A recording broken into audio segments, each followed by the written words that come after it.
If you had all the resources you need and you didn't have to worry about anything in life, what would you do then? And I went online and did some research on this question, and here are some of the responses that people gave on different platforms. I went on Brainly and I found this person who said, they said so many things, I just took some of them. They said he would reduce human numbers, he would promote sustainable lifestyle, and he would distribute resources more fairly among all the world's people and can help reduce inequalities. On Caller, I found someone who said, for myself, I go to a lot of SPAs and upscale hotels and enjoy being pampered. I need a massage. And some of them are somehow funny. I found so many responses. I will share some links in the chat so you can check. But when I think about this question, I think of it in a way. Now you're worried about making living, you're worried about paying off your debt, you're worried about paying rent, paying taxes, school fees, and so many things like those.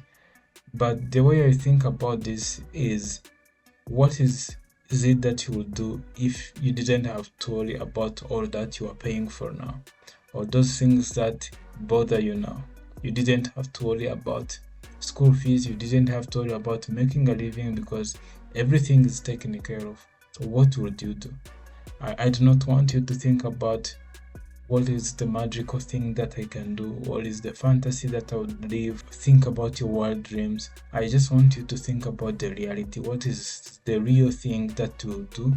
Because you don't have to work anymore. Everything is taken care of. And recently I quit my job to focus on my business, and I went to meet an investor, and he asked me this question. He asked, I was presenting my product, and then he looked at me and he said, man, let me ask you this question.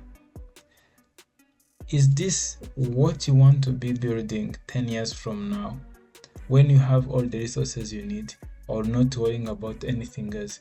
Is this what you would keep doing? At that moment, I froze and I wasn't sure of what to respond with. I didn't know the answer, maybe because I'm a slow thinker or because I didn't have clarity yet. And I went home and thought about it. Is this really what I want to do? If not, why? Because I've just quit my job for it. So if it's not, what do I do then?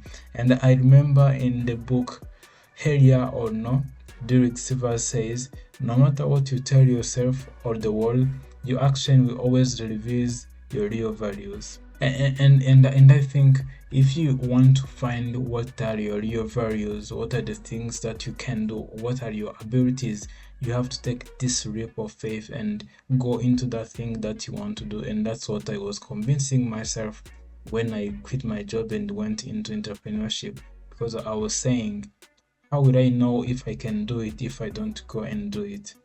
And asking myself this question, if I had everything that I needed, would I come back to entrepreneurship? Would I come back to build this company that I'm building now? Would I go back to my job? I think it comes back to your reason of living. Why am I alive? Am I alive just to suffer and make money?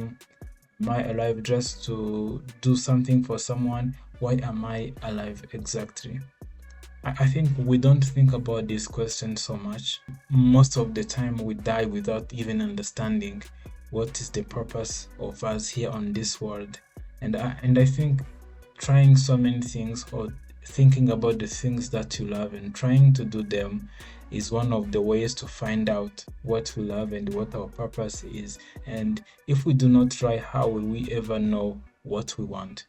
I read this blog from Vinay. He was one of the co-founders of Loom, and they sold the company for about 900 million to Atlassian. And he wrote a blog in January. He wrote about how he is now rich and he doesn't know what to do with his money. He says that after selling my company, I find myself in the totally unrelatable position of never having to work again. And everything feels like a side quest and not in an inspiring way. And in his blog, he continues to talk about how he is trying to do different things, defeating his fear, how he he broke up with his girlfriend, and so many things that has happened since he got rich. And he is still trying to find himself, because he got rich but he didn't know what to do. He was deeply invested in Loom, and after he sold the company, now he doesn't know what to do. And I think in order for you to avoid that position, it's important to find out what's your purpose, what are the things, what are your values, what are the things that drive you beyond just money. Having that purpose will help you. Even when you have money, you can invest in that purpose. Or I think some people might say, maybe I want to be a teacher. Even when I have the money, I will go back and teach people. And I think having this purpose helps a lot, because you can always go back to that thing whenever you want. Well, when he was finishing his article, he mentioned something. Why couldn't I just leave Loom and say, I don't know what I want to do next? And I have to be honest, I don't think you always know what to do next. Even when I was quitting my job, I didn't know what to do next. Like, you have a routine that you've built over time, and you don't know how to break it, to start something new, or to break into a new routine. But I think with clarity and values that you have that guides you, it becomes your guide, and you are not lost during this transformation journey. We don't always know what to do next, but with our purpose and values that shape us, it becomes easier to find out what we do next. And I found that this question that we were asked at the beginning is one of the questions that might help you actually identify some of the things that you might be interested in if you ask and respond honestly. One person called Brian King mentioned in his article how this question helps them make decisions in their company. They play a game using this question, and they ask everyone in the team, what do you think if we have every resources, everything we needed? What if we had it in the company? What do you think we would do? And some people say we can buy a company jet, and so many people try to add some funny things, but some people are very serious, and some of the decisions they make in the company come from this, because we tend to think that because we don't have the resources, we cannot do these kind of things. But if you think about it, if I had everything I needed, I would do this kind of thing, and you think about it, you find that thing can be achieved without even the resources you are thinking about that you needed. At the end of this article, Brian King says, what this game demonstrates is that goals or far-fetched dreams that may appear to be beyond our grasps due to a lack of money or other resources may in fact be very achievable. We often just need to open our minds, think large about possibilities, and then begin to remove the boundaries and limits we play upon ourselves.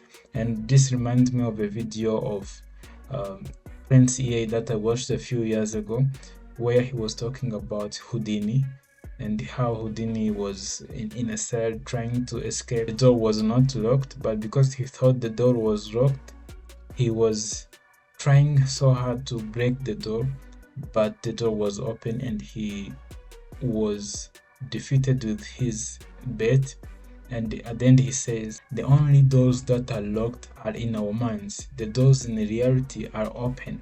So therefore, while we're developing goals, it's a good idea to consider a goal or two without being deterred by lack of resources. You have to do your best. Think, if I had everything, what are some of the goals that I would have? What are some of the decisions that I would make? And make them now and try to do them. Because if you did have these resources, then you'll do that and try to do it even before you get those resources.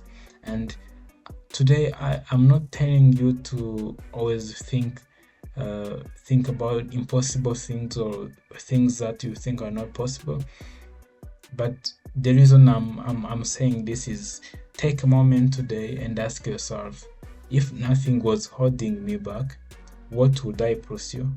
start with small steps, and your journey begins with a single decision. Because think about it, think about all the people that achieved great things. Some of them had some backings, but think about those who didn't have any backings. They didn't start on the big things, but they were not held back by a lack of resources. And being resourceful is one of the qualities of a good leader, and it is one of the qualities of people who achieve great things. When you don't have things, how do you get those? And I think from there you're going to build your life and help you understand what is your ikigai. What are those things that you are holding yourself to do? That would help you understand yourself better.